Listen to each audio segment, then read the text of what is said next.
Hello and welcome back to English Today. This is DVD 10 and the second DVD of your lower intermediate level.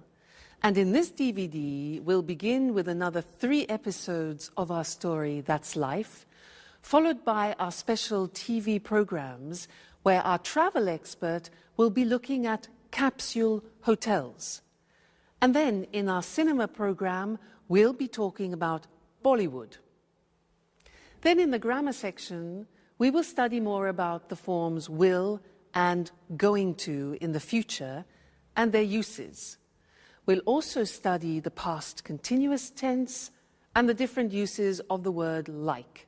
So, I hope you enjoy yourselves.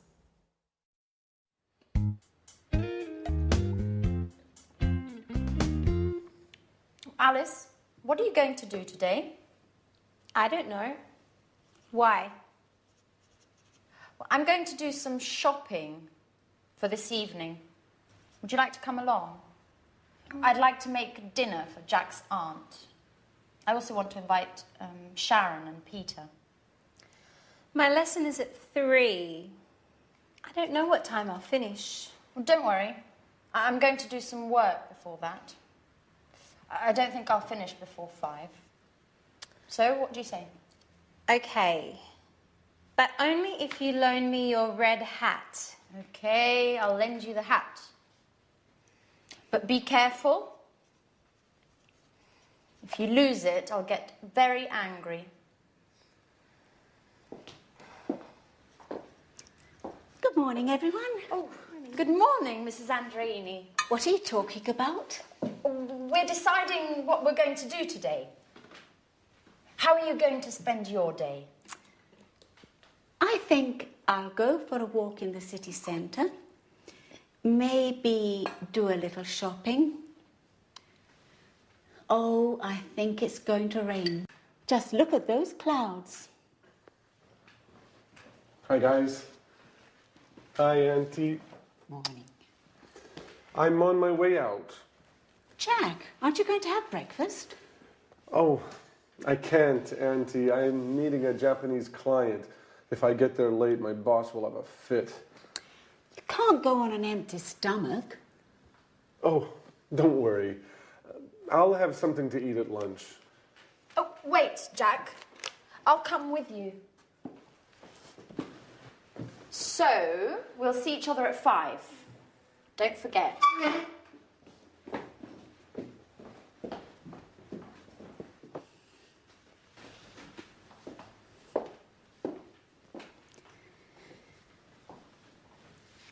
I'm worried about Jack. He's so thin. Maybe he isn't eating enough. Oh, he won't starve if he misses breakfast. He seems so run down and so distracted. He's always thinking about something else. Maybe he's in love. Excuse me a moment. I'll get that. Hello and welcome back for another English language lesson on your live program. I want to tell you something else about will. Remember that we learned will for snap decisions, like I'll buy it. Well, now I want to teach you another use of will which is very common for predictions. And I want you to watch this situation which is very typical of the use of will. Okay? Great. Good afternoon, ladies and gentlemen, and here is the weather forecast for the bank holiday weekend. In North Scotland, it will be very cold, with outbreaks of snow in the mountains. Temperatures will remain low as a cold front moves across the region. Now, in the north of England, it will be somewhat wet, as rain will move across the region until late into the night. So if you're planning on going walking, take some waterproof clothes with you. In East Anglia, it will be dry, but generally dull and rather cloudy, unfortunately. However, In South England, it will be a bright, clear day with sunshine, a day for the beach. And in southeast England, in the morning, it will be foggy, but then it will clear in the afternoon and there will be a wonderful warm wind.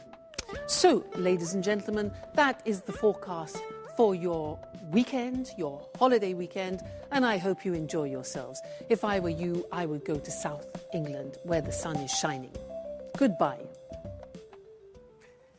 Okay, now there I was telling you the weather forecast, and that is a typical example of when we use will. Let's look at the board. Now, will is easy, really. It's just the pronunciation which is difficult. I said tomorrow it'll be cold. You notice how it will becomes it'll. It'll.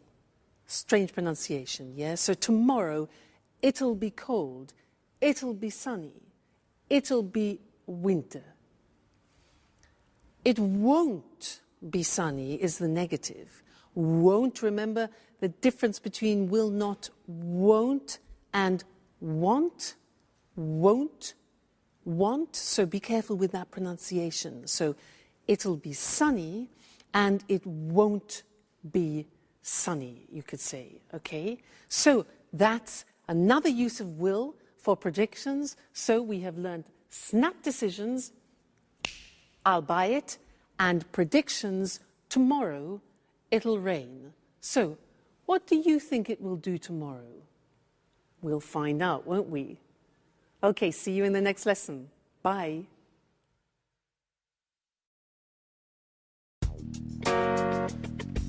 Sharon, this is Jack's Aunt Carolina. It's a pleasure to meet you. I'm Sharon Evans. I live next door. Another woman, and very pretty, I might add. Let me guess, you're Jack's friend too? Who knows why my nephew prefers female friends? Excuse me, I have to go. Sharon, why don't you stay? You can get to know each other better. Sharon, I'm a little worried about Jack. He's so distracted these days. Maybe there's something you know I don't. Me? I don't know anything, really. It's strange. I know his work is going very well. Maybe there's a woman in the picture?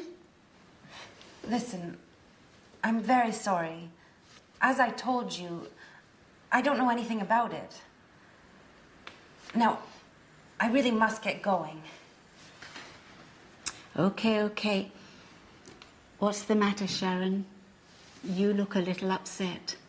I'm fine. Just a little tired, that's all. Listen, Sharon, you seem like such a nice girl. May I ask you a favor? Certainly. Go right ahead. You know I'm going to leave in a few days. When I leave, will you take care of Jack? It would make me feel so much better. Oh, well, I don't know. I don't know if I can do that. And why not? I'm not really the right person. And I'm also engaged to Peter. We live together. Engaged. That's strange. Why do you say that? Because love is joyful, my girl. And you seem, well, you seem so unhappy. Hello again and welcome back. Jack's aunt is like a walking X-ray, isn't she? Now, I want to look at going to with you again. Remember in the last lesson, some lessons ago, we learned going to for a future intention. You know, when I won it was 20,000 euro, I said, I'm going to have a good holiday. Well, I want to look at another use of going to now, which is for inevitable results. Let me give you an example. If I take this jug and this glass, and I start pouring water like this into it, right I say stop. It's going to overflow. You can see it happening, and the result is inevitable. So this is another situation when we use going to. Let me give you some other examples. For example, let's think football. Yeah. You see the umpire, the referee. You see the referee, yeah? He does this. Red card. Inevitable result is he's going to send off a player. Red card. Look at this.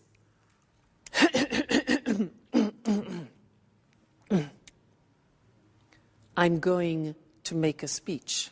I'm clearing my throat. I'm preparing myself. The inevitable result is I'm going to make a speech. Okay, now this. My God, it's 4 o'clock. My train is at 4:15, and it takes me 20 minutes to get there by taxi. Oh no! Inevitable result. I'm going to miss my train. All right. One more example. Watch me.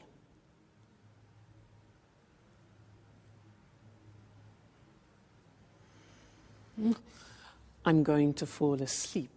That's the inevitable reaction. Okay, so I want to look at those with you on the screen now. Let's have a look. So before we said that we use going to for future intentions, so let's remind ourselves of that. So I'm going to learn Portuguese, for example, or he's going to make a speech. These are intentions, okay? Be careful, you're going to drop those plates. Okay, so when it's an intention, you often think about the plan. You've planned it before. Remember that? I'm going to go on holiday. I'm going to buy some beautiful plates. It's all planned and programmed. But going to, in this situation I showed you, is for something you see is about to happen. So I look at my clock. I'm going to miss my train. The referee's going to send him off the football pitch, for example. Be careful. You're going to lose the match in the football situation, for example. Okay? So these are all things that are going to happen. You see them, and it's inevitable. So you need to decide between the two situations, all right? Whether it's an intention or whether it's a predictable action or result. Now, an intention for you is you are going to be very good at English, okay? That's a future intention. Good. So that's going to, and I'll see you again in the next lesson. Bye.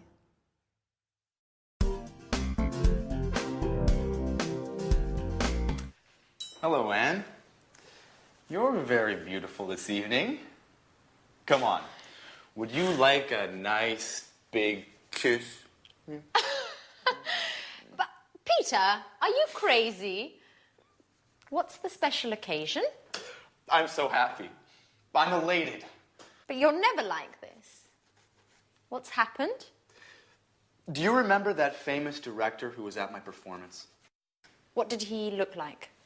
You know, that tall, well-dressed man, about 50 years old. He looked like Clark Gable.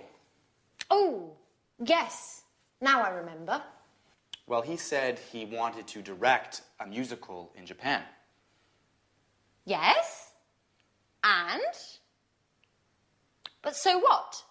And he said he wanted me to do an audition. Yes? But I can't stand the suspense. What about him? Well, today I auditioned. And listen to this, Anne. He wants me to go with him to Japan. Oh, congratulations, Peter!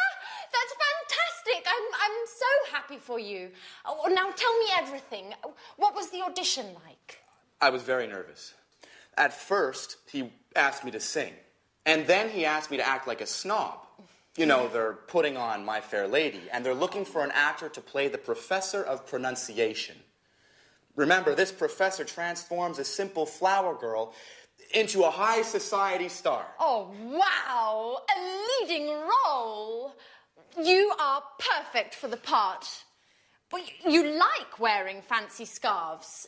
You enjoy using a superior tone of voice. And are you going to move to Japan? Of course.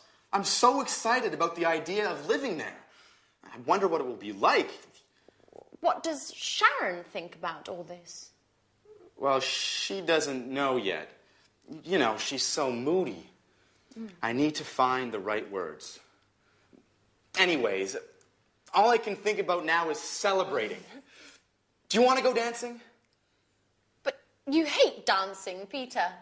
I know, but I want to be crazy tonight. Put on your best dress. I want you to look like Sophia Loren. Hey, what's happening here? You're kissing each other. Alice, now hold on. I'm leaving for Japan. For Japan? What are you going to do in Japan? I'm going to act in a great musical. My Fair Lady.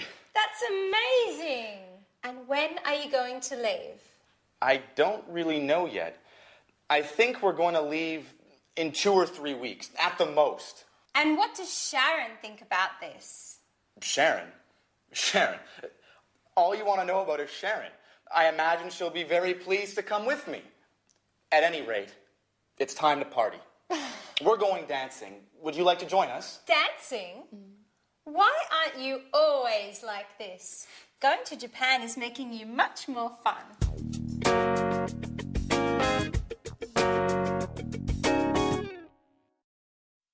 Hello again and welcome back to English Today for some more English lessons. Japan. Now that's an interesting destination, isn't it? Have you ever been there? No, neither have I. I'd love to go. Now, in this lesson, I'd like to do some revision about the simple past, irregular verbs. And I want to do a type of quiz with you. It's very simple. Just to see if you can remember the irregular verbs, okay? I will say something, a phrase, in the positive form, in the past. Let me give you an example. I said that yesterday. Now, you have to find the infinitive of the past tense and formulate the question. So, I said that yesterday. What's the question? What? Remember, yeah, the auxiliary for the simple past is did. What did I... Now, said is the past tense of what? Say. Exactly. So, what did I say yesterday? All right, that's the quiz. I say the positive form, you make the question form. All right, let's start. Okay. I sold it yesterday. I sold it yesterday. When? Sold. When did I sell it? Okay, sell, sold. Next one. I met him on Monday. I met him on Monday. Met. So when? Yeah, okay. When did I meet him? When did I meet him? Very good. Next one. I came by train. I came by train. How? Came. Did I come? All right. How did I come? Very good. Next one. I had a problem. I had a problem. Be careful. I had a problem. What problem did you have? Remember, have always takes the auxiliary in the past tense and in the present tense. So, what problem did you have? Great. Next one. I bought it in England. I bought it in England. Where did you buy? Very good. Where did you buy it? Great. Next one. I found it on the bus. I found it on the bus. Where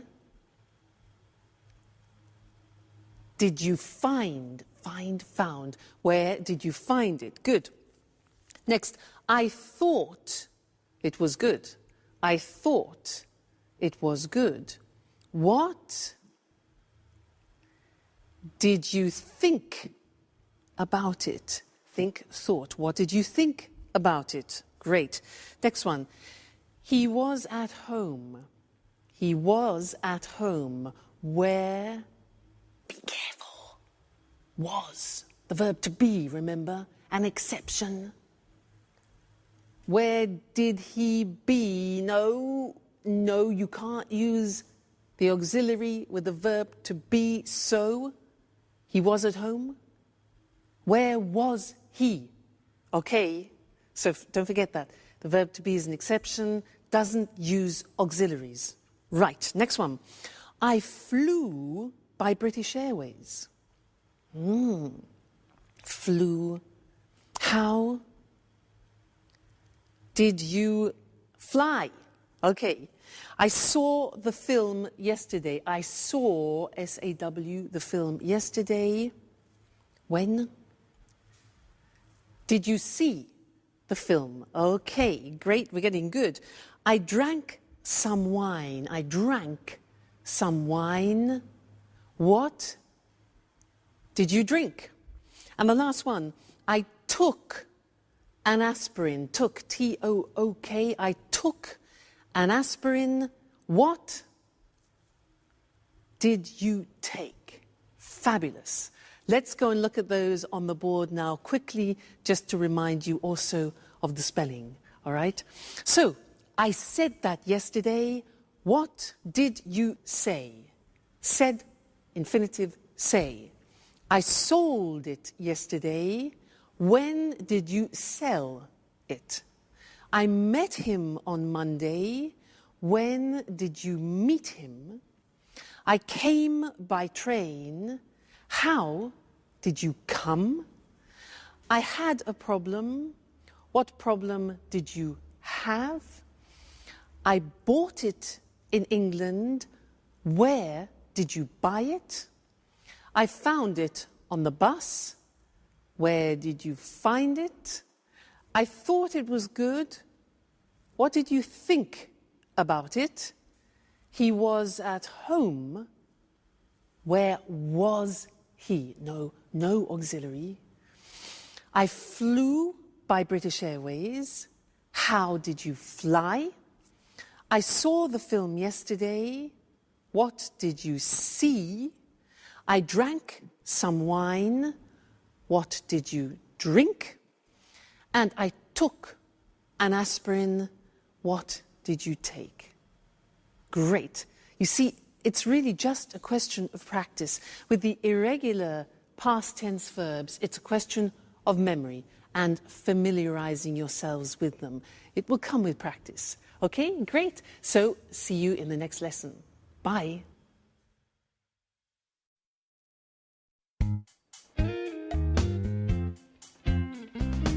Hi, everybody. Wow. I'm really pleased to see everyone dressing up like this for me. Ha ha. You'd like to be the center of attention, wouldn't you? Well, of course. And that color really suits you.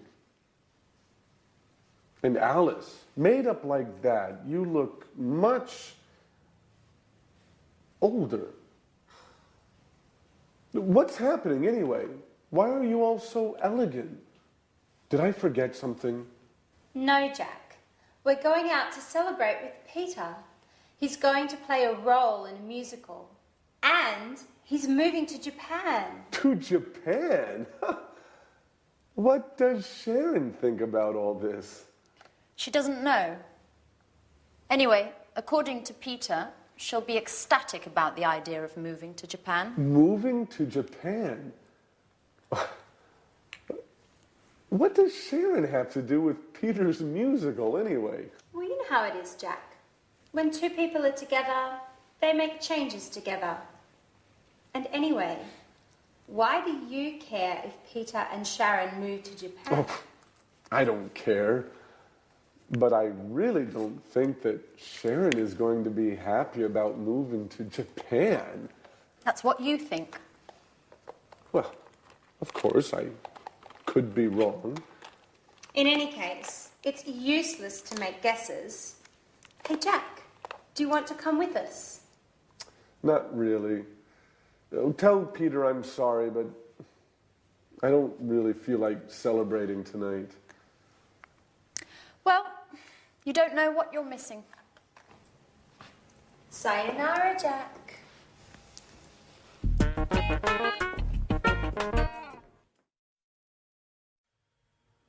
Sayonara. Do you know what that is in English? Well, it's hello, hi, howdy, how you doing, how's it going? Sayonara. In that episode, we heard 3 interesting uses of like. Now, Anne said, what did he look like? Peter said, I wonder what it'll be like. And Peter also said, would you like to go dancing? Interesting, hey? This word like in English is really very, very interesting because it has different uses and different meanings. And Mr. Monkey is going to help me explain them to you. Now, if I ask the question, what would he like to do? What would he like to do? Mr. Monkey, what would you like to do? Mr. Monkey, you know what he said? He said he would like to find a Mrs. Monkey. Well, that's natural. What does it express? What would he like to do? Would like expresses desires, wishes, and wants. So that's one form. What would he like to do? What is his desire? Would like with the conditional form. That's one. Next one. If I ask what does he like in the present tense, what does he like? Well, I know he likes jumping around trees and eating nuts. What do you like? That's a question about your general likes, the things that you like doing on a regular basis. For example, I like singing. He likes eating nuts. What do you like doing? Do you like going to the cinema, going to the theatre? So those are general likes, all right? Number 2. Number 3, I say, what does he look like? The answer to that question is, well, he's got blonde hair, he's got a squashy nose, and he's got short legs. Sorry, Mr. Monkey. Now, what does he look like? We use when we're talking about somebody's physical appearance. What does he look like? What does my boyfriend look like? Well, he's not too tall, actually. He's good looking, he's dark, he's handsome. All right, look like is therefore physical appearance. And the last one is if I say, what is he like? The verb to be with like, what is he like? Well, the answer with Mr. Monkey is he's kind, he's loving, he's generous, he's just gorgeous.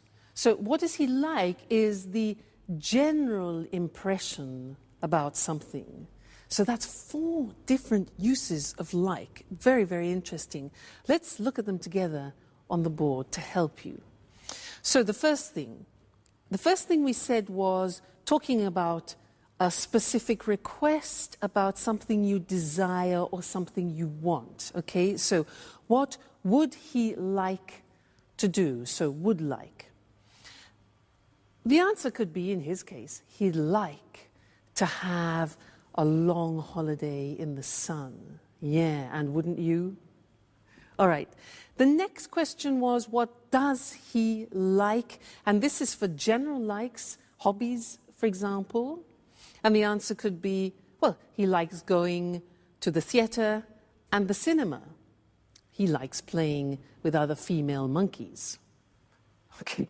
So, next question was, what does he look like? Now, that's for physical appearance, remember? What does he look like? He's dark. He's handsome. That's my boyfriend. He's short and blonde. That's Mr. Monkey.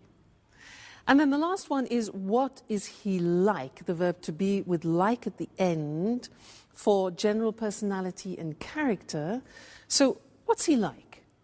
Well, he's easygoing, he's very generous, he's friendly, etc. I want to draw your attention to one more question in English, which is often confused by people who speak other languages. The question, how is he, means only one thing in English. How is he, like how are you, is asking about somebody's general state of health, about how they're feeling. So, how are you? I'm fine, thanks. How is he is not about his appearance or his character, but about how he feels. How is he? He's fine. Or, well, he's a bit tired. He's a bit stressed. Okay? So, very, very interesting word, that like. And listen out for it, for the different uses, because you'll find it very useful. Won't they, Mr. Monkey? Yeah. See you soon. Bye.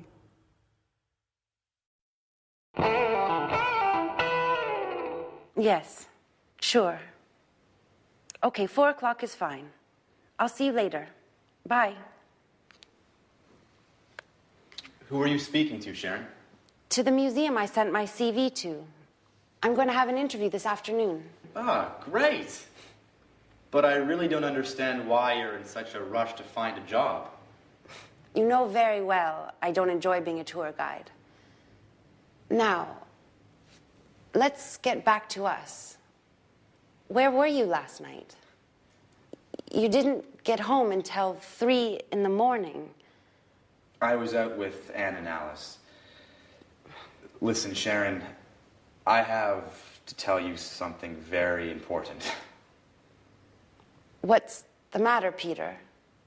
Is something wrong? Well, not really wrong, but yesterday, remember when I was waiting for you outside the gym? You saw that director, didn't you? The one who wants to put on a musical in Japan? Yes, that's the one. Well, he asked me to audition. And? Well, we had a meeting, and the audition went very well. It's a shame you weren't there. I was fantastic. Let me tell you what happened. Firstly, when I arrived, they were rehearsing the first scene of My Fair Lady. A girl was selling flowers in the street, and people were passing by without noticing her. 2 men were watching the scene, laughing all the while. Then I sat down because I didn't want to interrupt anything. After that, all of a sudden, the director noticed me. He called out to me and asked me to play one of the roles. And here comes the best part. Finally, while I was singing, he interrupted me and he shouted, "Great, my boy! The part is yours." Can you believe it, Sharon? I got the leading part. I'm really happy for you, Peter. You should be happy for both of us. Why is that? Because we're going to leave for Japan in 2 or 3 weeks at the most. You'll come with me, won't you, Sharon? Japan. But how? This is such a surprise. I don't know, Peter. I certainly wasn't expecting this. What's the problem? A change will do us both good. What's keeping you here? You don't seem happy with your work. That's true. I wanted to change, but I certainly wasn't expecting this. This is so sudden. I'm completely confused.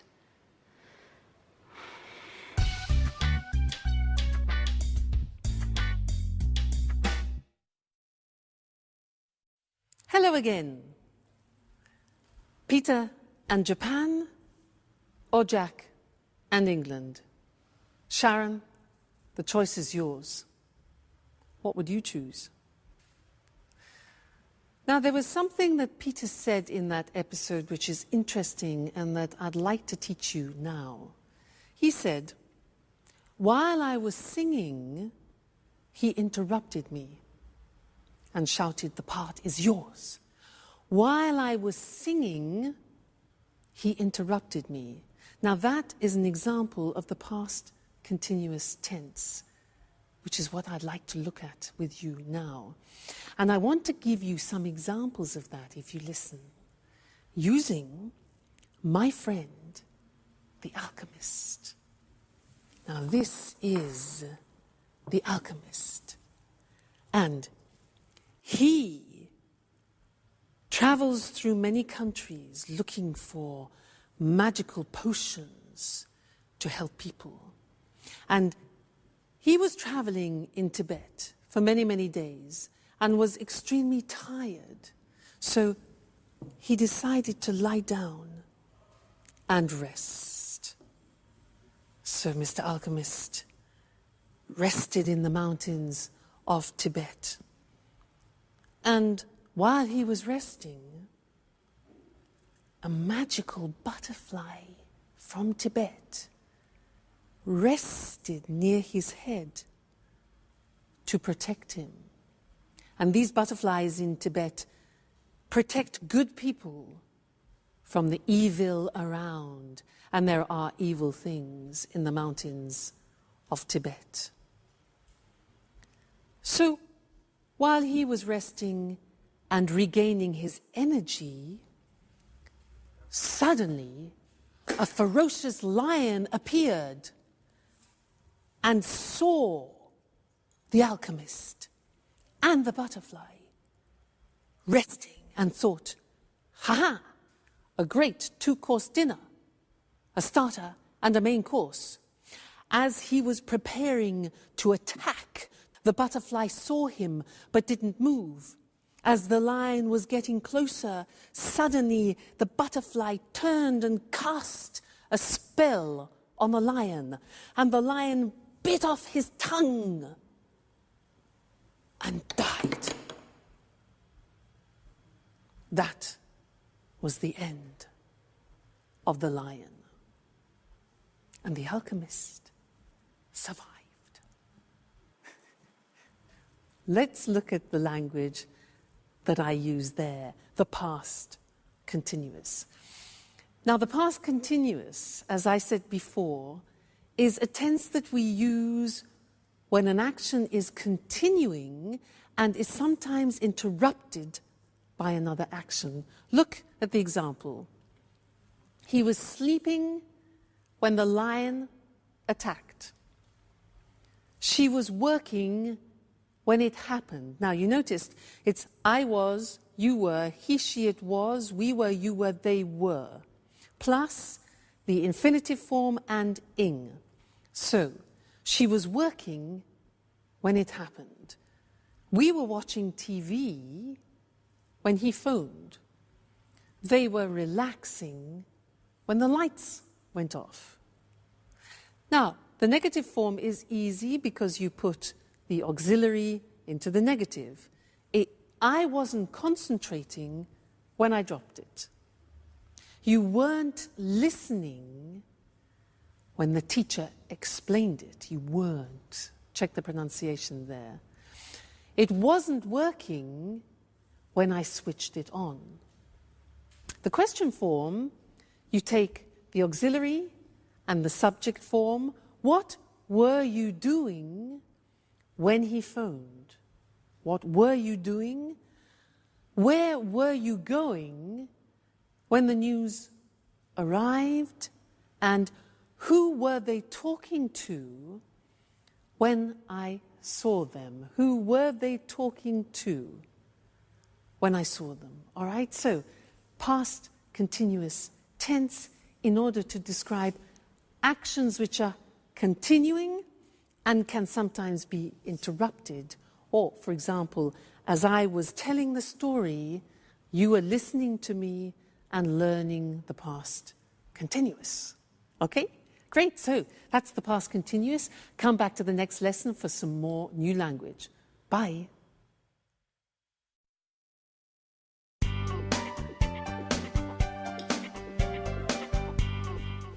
Hi, Anne. What's that smell? What are you cooking? I'm cooking roast beef. Wow, I'm starving. You know, my sweet Anne, I was thinking about you today, about how you take care of Alice and me. You were fantastic. It's something I've been wanting to tell you for a long time. Come on, Jack. Stop it. Stop making fun of me. Oh, but it's true, Anne.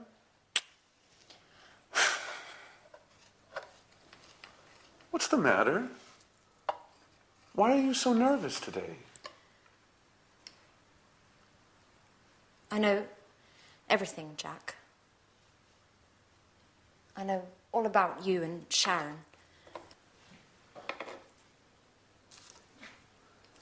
And what is it exactly that you know? That you had a relationship many years ago, and that maybe you are still in love with her. And how did you find this out?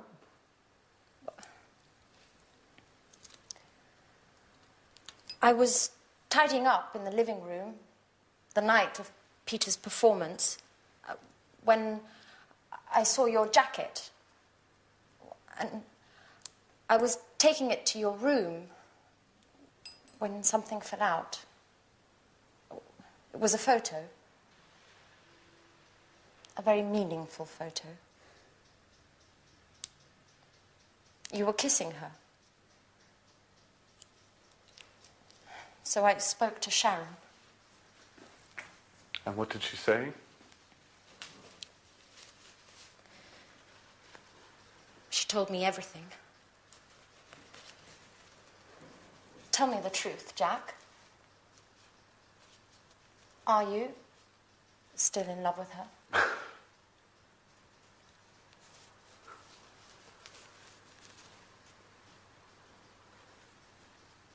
Well,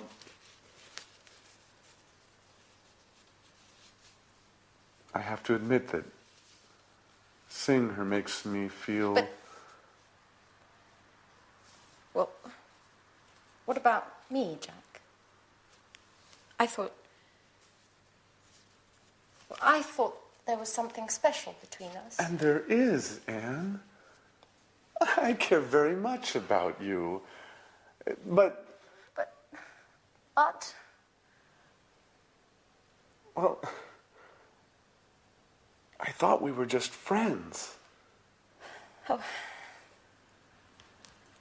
Okay, Jack. I understand now. Wait, Anne, I didn't mean to hurt your feelings. But it doesn't matter, Jack. Just remember, Sharon is going to Japan.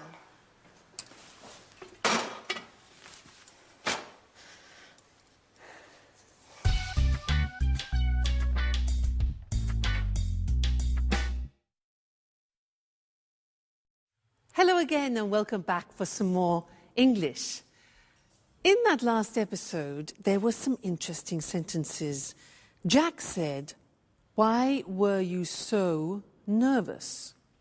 Why were you so nervous?" This word "so" plus an adjective. And Sharon said, "This is such a surprise." Such. Those are the words I want to look at with you now. So and such. Now, I want to illustrate them by telling you something about a holiday that I went on. Listen to how I use them. Now, in front of me, I have some objects which I found when I went to Tibet. I had a fantastic holiday in Tibet. It was so interesting. And we visited the monasteries there, which were so huge and so beautiful. And inside the monasteries, we met some monks. Now, there aren't actually many monks left in the monasteries anymore, but they were very interesting and so special. And we saw this instrument. This here is an instrument. And look, if you can open it, it's so strange. Look at this. And it's so long. And it's actually so difficult to blow. I'll try. Listen.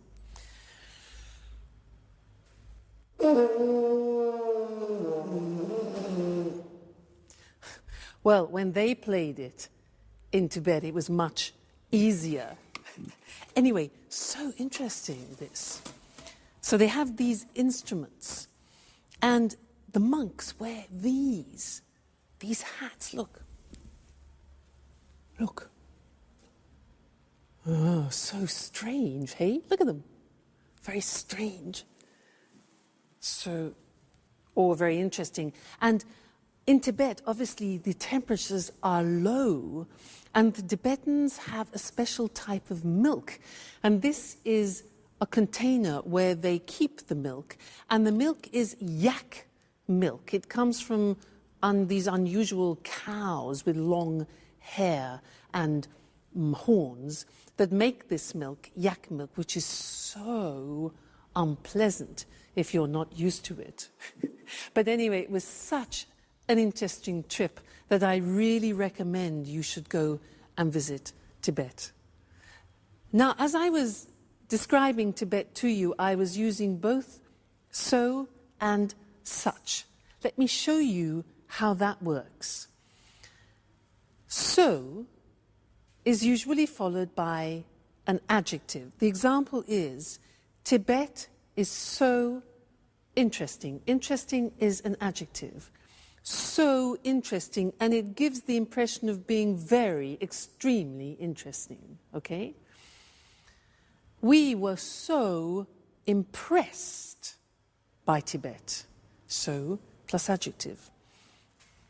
These instruments are so difficult to play, okay? They're so difficult to play. The monasteries are so huge, and it was so cheap. In fact, the holiday was so cheap. All right, so followed by an adjective. Now, such. I said it was such an interesting trip. Now, look at that. It was such is then followed by the noun. And if you have an adjective describing a noun, that goes before. So look, it was such an interesting trip.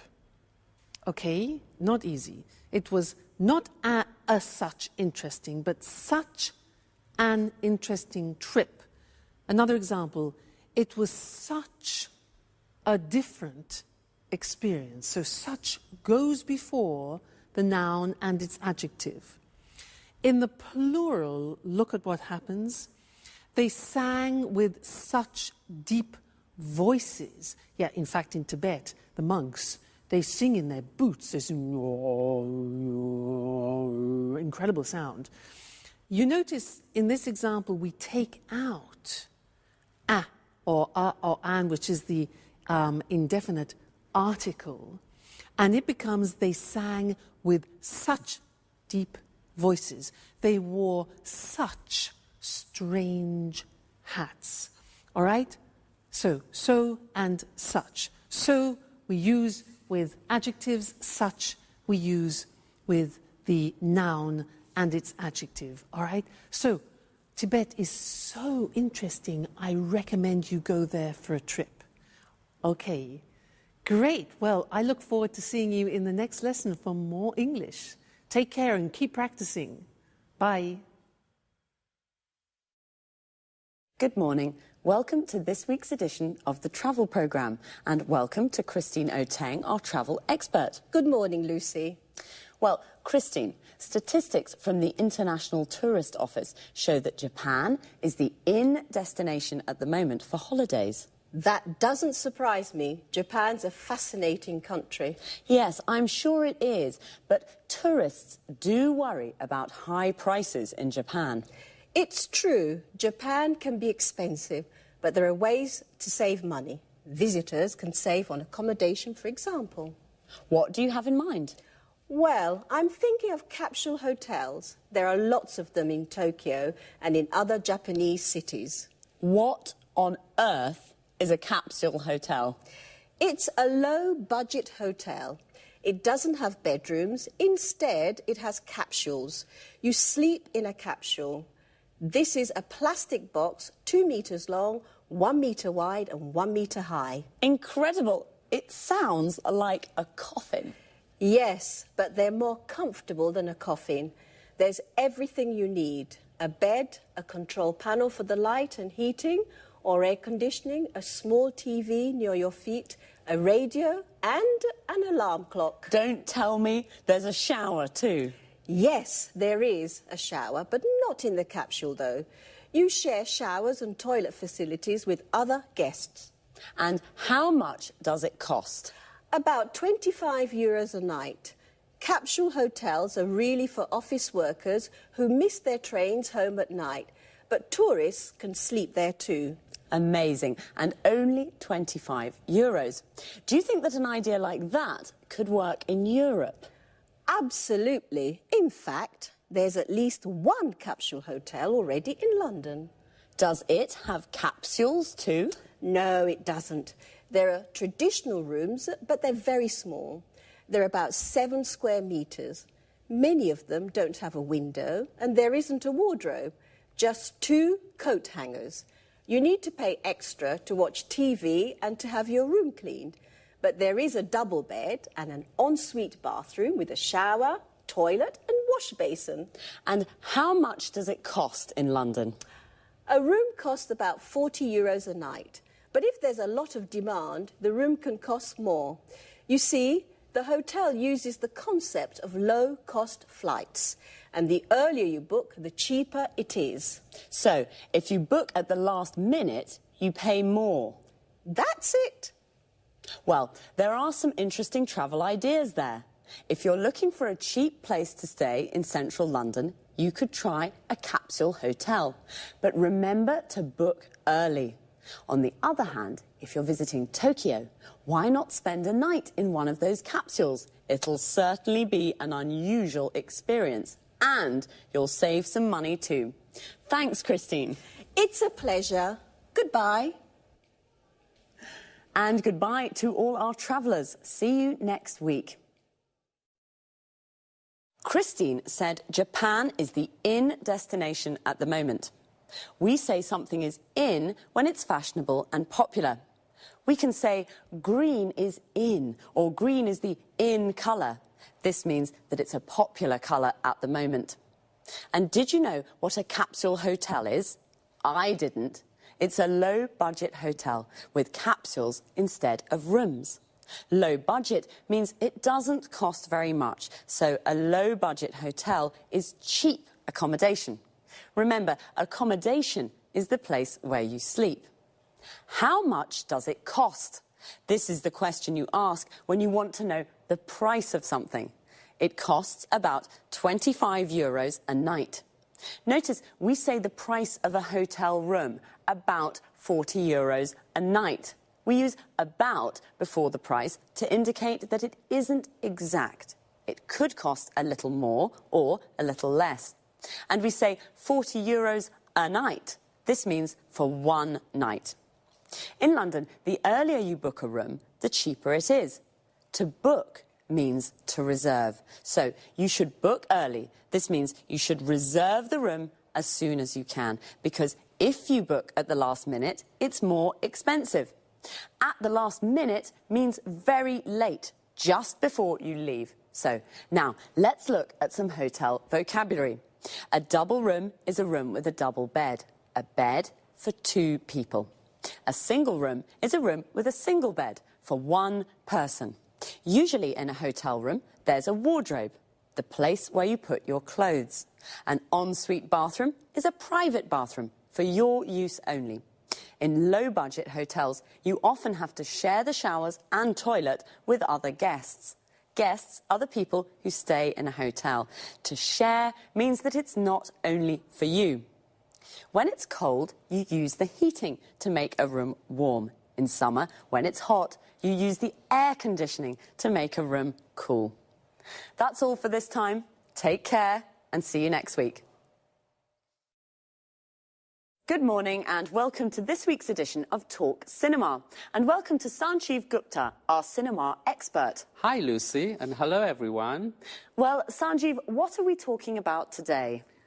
Bollywood. I'm sure you're a real expert, Sanjeev, and a fan. Absolutely. I adore Bollywood films. You know, my brother's a director in Mumbai. Interesting. First of all, let's explain to our viewers what Bollywood is. Of course. Bollywood's the name given to the Indian film industry. It comes from Bombay and Hollywood, Bollywood. Bombay's the centre of the Indian film industry. Bombay's now called Mumbai, but the name Bollywood is still used. As you seem to be such an expert, I can ask you lots of questions. Fire away. How many films are made in Bollywood each year? About 800, the same as the number of films that are made in Hollywood. Wow, filmmaking's a really big business in India. That's right. Did you know that 14 million people in India go to the cinema every day? 14 million every day? I don't believe it. That's a huge number of people. That's right. There are lots of people in India, remember, but even so, it's a large number of cinema goers. It certainly is. But tell us, is it true that Bollywood's now becoming more known internationally? Yes, it is. Many people from India now live overseas, especially in the UK and the USA. Today, in the UK, Bollywood films are screened in normal cinemas and are also broadcast on TV.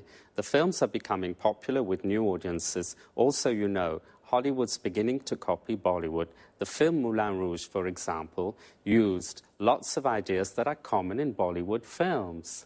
I see. But what's so special about Bollywood films? The films are full of colour, with beautiful traditional Indian costumes and lots of Indian music and dancing. But there's one thing I don't like. The storylines are nearly always the same. Love stories, I mean. I see. What about the actors? Does Bollywood have its own film stars? It certainly does. They're very famous and very rich, just like Hollywood stars. Well, stars are the same everywhere. But tell us, Sanjeev, are there any problems facing Bollywood? Unfortunately, there are. Illegal copying is the biggest problem facing the Bollywood studios. They lose lots of money because of piracy. Another problem is that young audiences are becoming bored with the traditional love story formula. Today, the studios have to create new storylines. A typical new film is the one that is set in a call center in Mumbai and follows the lives of 6 young Indians working there. Did you know, Lucy, that many young Indian graduates now work in call centers? They answer calls in English from customers in the US and the UK. Yes, I have heard of the new call centres in India. So the film mirrors real life. It sounds fascinating. Well, Bollywood's booming and is becoming more known internationally. The stories are rather similar, love stories. But some new, interesting storylines are creeping in, right, Sanjeev? Right. Thanks, Sanjeev, and goodbye. Goodbye. See you again next week for another edition of Talk Cinema. So, Bollywood is booming. We say something is booming when it is growing quickly and becoming successful. Bollywood is the name of India's film industry. The film industry is everything connected with making films. The music industry is everything connected with making music. Sanjeev said that Indian films are screened in cinemas in the UK and broadcast on TV. We say that a film is screened in a cinema, which means it is shown there, and a film is broadcast on TV, means it is shown on TV. Well, I didn't know there were so many cinema goers in India. A cinema goer is a person who goes to the cinema to watch films. Are you a cinema goer? Do you like love stories? A love story is a story about love. Most Indian films are love stories. In fact, the storylines are nearly all the same. A storyline is how a story develops. So the storyline of a film is what happens in the film. The audience is all the people in the cinema watching a film. In a theatre, the audience is the people watching a play. Young audiences in India are bored with love stories. This is a problem Sanjeev mentioned. He also said illegal copying and piracy are problems. Illegal copying is when somebody copies a film without permission. It is illegal. And piracy is when people sell the illegal copies. Bollywood studios lose money because of illegal copying and piracy. It's a problem for film and music industries all over the world. Do you remember the expression Sanjeev used when I told him I had lots of questions for him? He said, "Fire away." This is an informal way of saying, ask me those questions. Bye for now. See you next week.